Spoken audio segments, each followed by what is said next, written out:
I know it's going to be a little bit harder just because of the rainy season now, but we'll maybe we can do another rainy type of just, put rain over whatever we're looking at. Yeah.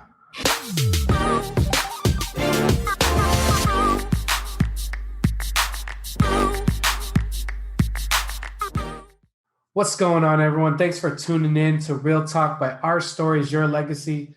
Football season is back in full force. Most of us are excited weekly, settling in with good food, good company, and just watching the game on TV or suiting up to stay warm while going out to watch the big game in person.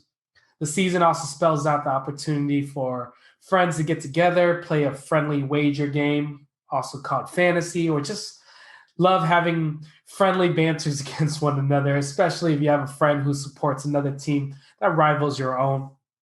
Whatever you define friendly banter as, could get pretty serious.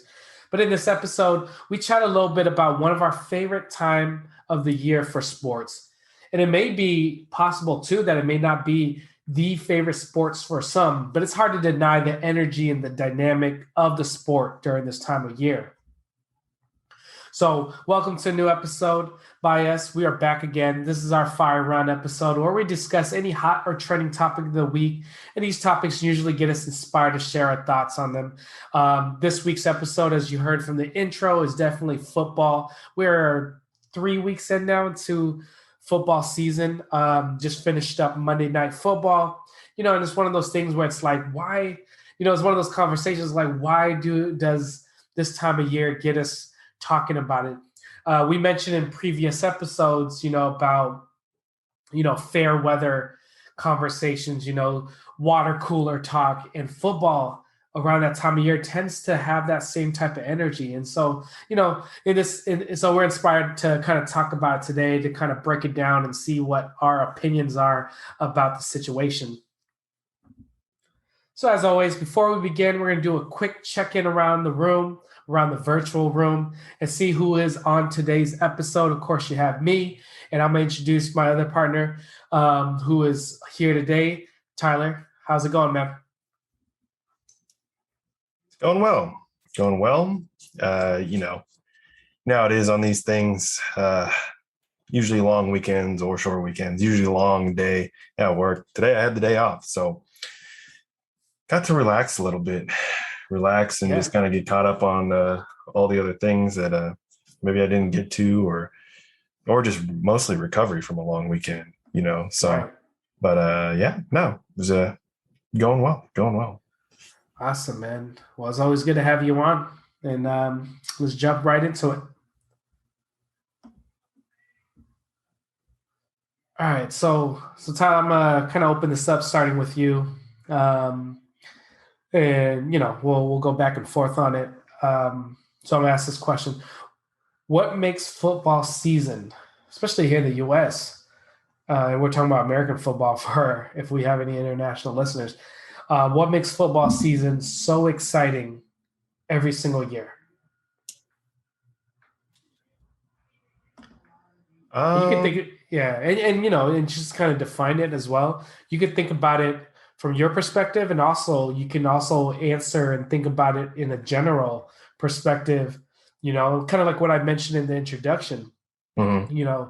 Football may not be a lot of people's favorite sport, but you got to admit, there is some sort of dynamic, some sort of energy about this time of year that regardless if you're a big fan or not, you're interested in some, in explicit indirect way or another, right?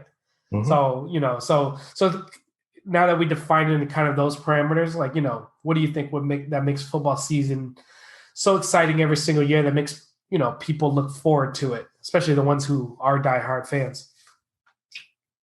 Yeah. I mean, it just gives a lot of people something to look forward to. Honestly, they want to see their team win a Super Bowl and all that stuff. I think it's also an excuse to get together with friends that you may not have kept in touch with or whatever during the off season or whatever, that those people are only really available during, I don't know what, football season or whatnot, so it's cool because I think it lets people build camaraderie and all of that stuff and root on their favorite team or banter with their other teams, other fans, all that stuff, like you said. Um, Try to keep it at a playful banter, but people get super passionate about maybe the game they love, the teams they love. Sometimes it ends up with fighting, all that stuff. Usually there's liquid encouragement there to get to that point. But I digress. The season itself, I think, is just one in which you really get to spend time with your friends and your family and whatnot. So I don't know, that's something that's exciting, and just also seeing your team win if you're a diehard fan, it's just something that really, I don't know, a lot of people are passionate about sports in general, and football definitely being one of them, and just diehard fans with that hometown team or whoever you're looking at. And there's also the component of other things that come with fantasy football, with football. Fantasy football is one of them, but gambling is also a big one as well. So you have people in Vegas and whatever putting bets on teams, and that's a whole thing. And then you have DraftKings, which is like a mix of gambling and fantasy football and the drafting and all of that stuff. And then you have fantasy football where you can kind of play and stuff. I think when you're playing fantasy football, there's a good portion of people that don't necessarily know how to play it, but they have fun with it because their friends are doing it. And then you have those, diehard people in fantasy where they'll study and do all the math and all the calculations and all that stuff, and basically play the game essentially. And it's competition in that sense, but fun competition, depending on what's on the line. Sometimes it's just, you're just playing to play, to keep up with things and really learn the game of football and the players in it. But, I don't know. That's something that excites me, at least. Really, it's just getting together with friends, talking about something that we all have in common, with football and everything. I know I have a friend and lives on the East Coast that, we don't really talk a whole lot during the year, but you better believe every Sunday, usually, or Saturday, even, when he's asking about fantasy stuff, there's, he'll pop in and send me a message, send me a text, and we start talking about football every week. So, it's just like we kind of pick up where we left off kind of friendship, so, we may not talk a whole lot during the rest of the year, but, at least it brings that camaraderie of people that you don't necessarily keep in touch with as much, but brings them back into the picture. So it's kind of fun that way. Yeah. No, that's awesome. Football season is always fun. I mean, it brings a lot of people together. I mean, especially like one of our favorite teams is, our hometown team. And I remember I used to not be a football fan. I used to not even know or care what the sport was about. But I remember when our team that we cheer on is like, made its way to the Super Bowl. It kind of like brings the community together and brings people out to kind of cheer it on, because it's like they want to be behind the community, right? And from when you experience that first taste, you kind of become a fan overall and appreciate the art of the game, right? I mean, I even have my parents who, are immigrants, U.S., who just now started appreciating the game, and they love it. They cheer it on. They cheer it on as if their own kids were playing. It's like a lot of passion that goes into it. Yeah, it's one of those things where it's hard to explain, but like when you kind of be involved in conversations, or maybe this is your first year playing football fantasy, which can be kind of like gambling at the same time. That's probably why people get hooked on it. But you can make it as safe as kind of like what you tend to do, which is just between friends, and so then it's a friendly competition. You got your banter back and forth, and a little of that competitiveness against one another virtually. And it's one of those things that everyone look forward to, because like you mentioned before, there's some friends that I don't hang out with on a day-to-day, and I still don't. But when we get together for that one moment just to draft our teams to play this fantasy game, and then be on our way about it. We keep in touch via text, and that's how we interact, and it's pretty awesome, And so every single year, it kind of gets us wanting to come back for more. So it's pretty cool. It's a seasonal thing, something to look forward to, like the holidays, and I think football is just one of those things that kind of just kind of came together in that. For me, man, I'm not the biggest football, like it's not my sport of choice, but I think there's a lot of coincidences that fall winter is one of my favorite time of the years because of the holidays, but football just happens to be part of the holidays, right? And so, any last thoughts on that part? That question? I would agree with you in the sense that football is almost like it is a holiday. It's a national holiday. If you think about it, the Super Bowl is one of the biggest viewed sporting events in the world. Well, I know I say the world, but obviously World Cup and all that stuff. Soccer is usually top of there, but the Super Bowl is something pretty big. So I mean, that in itself is almost a national holiday. I feel like most people, most jobs and all the companies and stuff should just give the next day after the Super Bowl off anyways, and kind of observe it as a holiday, because most people are going to call out anyways. No, seriously. Yeah. Cool. Let's move on to our kind of wrap it up. Final question of the night. You know how we always do. We always kind of end it with a thought-provoking question, and I think this one's pretty straightforward. So, Tyler, do you feel this sport, football in particular, brings more people to the screen or make people more obsessed about paying attention to it than any other sport?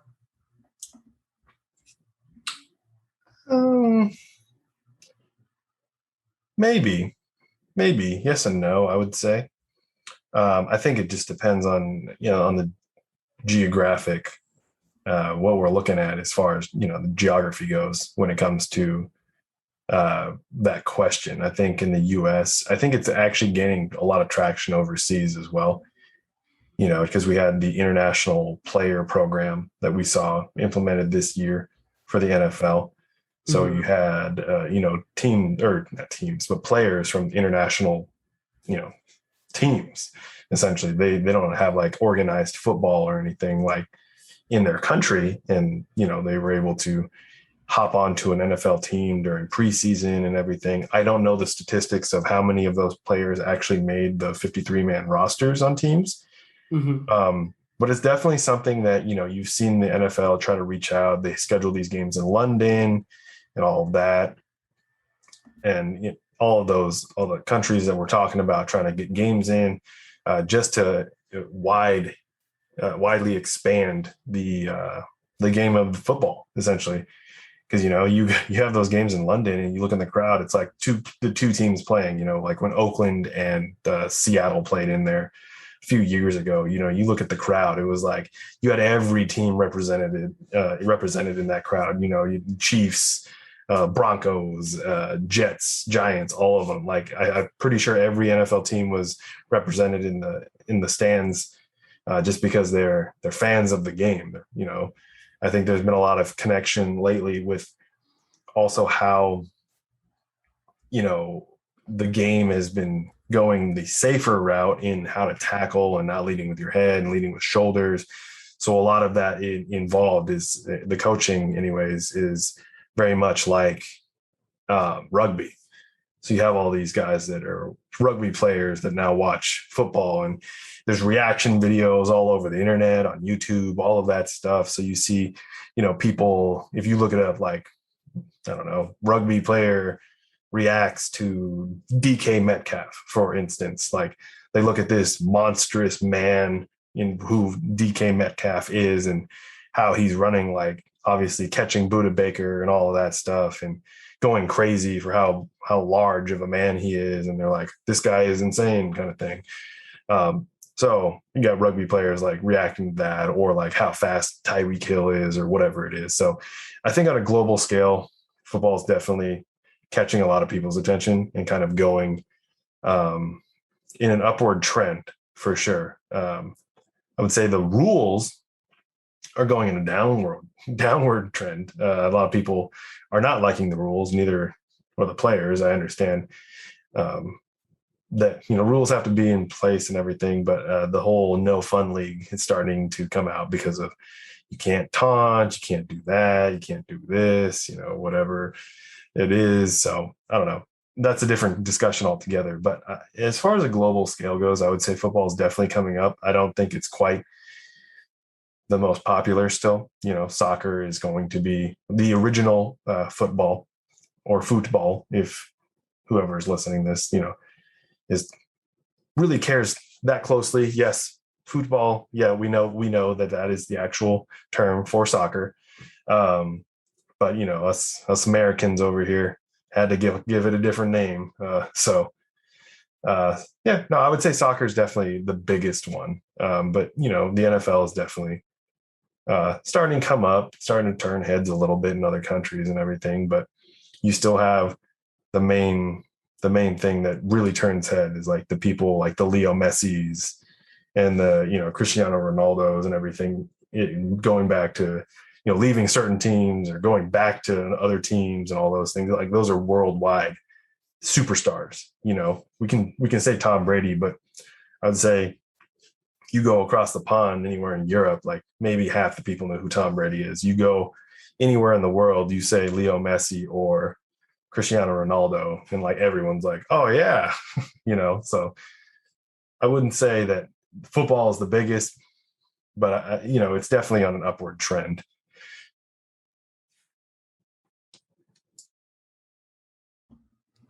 Right. Yeah, I mean, sometimes we get sucked into the culture in the US that we have all the eyes upon us, and we forget about all the other country and and whatnot. And so it is interesting. And you're right. For me, I would say if you limit it to just the US population, I feel like one, again, it may be the coincidence that fall winter time is the wettest and coldest time of the year. Obviously it's going to bring more people to the screen, and it's like it gets people um more excited to kind of get up and do things as a family to watch it. I kind of, we don't do it anymore, or I don't know who still does. Not saying it's a bad thing, but I remember I used to get up for Saturday cartoons, right? On TV, like I would can't wait to watch certain cartoons that would play almost all morning to kind of like early afternoon. And, you know, watching football, especially here in the United States, that's kind of an adult way of like Saturday cartoons, except it's on a Sunday, and some people make it a whole day thing during the fall season. They clear their entire schedule, and Sunday is all football, whether that is just making all their activities at home. For example, Sunday is chores day, getting everything done, cooking for the week, whatever, but pausing for a break when your favorite team is playing. It is a can be a serious thing. I can't speak for the rest of the world, you know, but I would agree that there is some talks, or you start to find that people internationally are starting to watch it. I mean, we have a good friend who we work with that lives all the way in Spain, but still likes to watch American football. So it's pretty cool to see. So yeah, there's that. I think for me to answer the question, I think you know just from my personal opinion, I think with the comment that I just mentioned about how it's almost like an adult version of Saturday cartoons, but it's Sunday cartoons. I think it definitely brings more people together. But again, the data can be skewed because now you're looking at people who want to stay in anyways because fall winter time is colder and wetter, and it's not like summertime weather where you would rather skip the TV time or the sports and catch up on the stats later or watch later and go do something fun during the day. Have any final thoughts on that? No, I think you covered it there. It definitely one of those things. I think it is a chance to get together on Sundays or have your daily routine on the weekends. Um, again, it's like a holiday, and it's almost like a Yeah, religious holiday for a lot of people. Some yeah, people go to church on Sundays, other people watch football all day.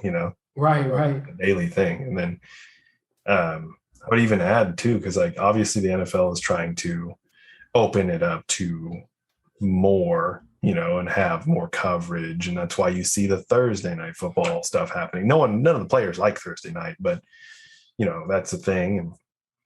And Monday night's always been a thing. So usually it's Sunday and then you have the primetime Monday game. But Thursday, throwing Thursday in there now, or even toward the end of the season with Saturday games. I don't know. It's just all over the place.